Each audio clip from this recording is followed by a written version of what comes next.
இந்த காலம் பொல்லாதது, உன்னை கர்த்தர் அழைக்கிறார். நீ வாழும் வாழ்க்கைதான் இது வாடகை வீடுதான்.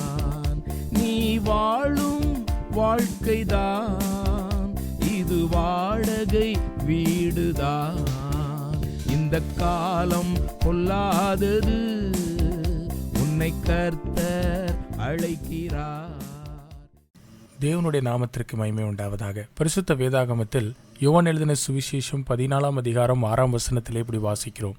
அதற்கு இயேசு, நானே வழியும் சத்தியமும் ஜீவனுமாயிருக்கிறேன், என்னாலே அல்லாமல் ஒருவனும் பிதாவின் இடத்தில் வரான். ஆண்டவர் இயேசு கிறிஸ்துவின் இந்த வார்த்தையின் அர்த்தம் மிகவும் ஆழமானது. இங்கே நானே வழி என்று அவர் சொல்லும்போது அவர் சொல்லுகிறது என்னவென்றால், அவர் ஒருவர்தான் பிதாவோடு மனுஷனை சேர்க்க முடியும். அவர் வழியை காண்பிக்கிறவர் என்றும் உண்மையை சொல்லுகிறவர் என்றும் மட்டும் சொல்லாமல், அல்லது ஜீவனை கொடுப்பேன் என்று, ஆனால் அவர் சொல்லுகிறார், நானே வழியும் சத்தியமும் ஜீவனுமாய் இருக்கிறேன். நானே சத்தியம் என்று அவர் சொல்லும்போது ஏமாந்திருக்கிற இந்த உலகத்திற்கு தெய்வீக சத்தியத்தை அறிமுகப்படுத்துகிறவர். அவர் சொல்லுகிறதின் அர்த்தம் என்னவென்றால், அவருக்குள்ளாகத்தான் உண்மையான நித்திய ஜீவன் இருக்கிறது. ஆண்டவர் இயேசு கிறிஸ்து இந்த காரியத்தை நிறைவேற்றும்படி இந்த உலகத்திற்கு மனுஷனாக வந்தார். அநேக பேர் நினைக்கலாம், தேவன் மனுஷனாக இந்த உலகத்திற்கு வர வேண்டிய அவசியம் என்ன?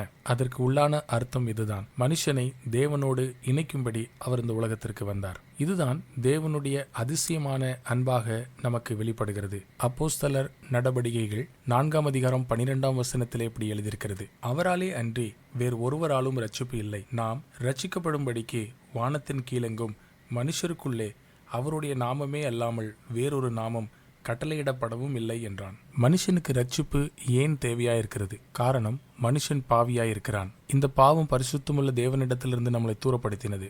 தேவன் நம்மை அவரோடு ஐக்கியப்படுத்தும்படி இந்த வழியை ஏற்படுத்தினார். ஆண்டவர் இயேசு கிறிஸ்து மனுஷனாக இந்த உலகத்திற்கு வந்தார். நம் பாவத்தை அவர் தம்மேல் ஏற்றுக்கொண்டு சிலுவையிலே தம் ஜீவனை பலியாக கொடுத்தார். அவர் அடிக்கப்பட்டு அடக்கம் பண்ணப்பட்டது மட்டுமில்லை, 3ஆம் நாளிலே ஜீவனோடு எழுந்தார். அவர் மரணத்தை ஜெயித்து நமக்கு பிதாவினிடத்தில் செல்லும்படியான பாதையை திறந்தார்.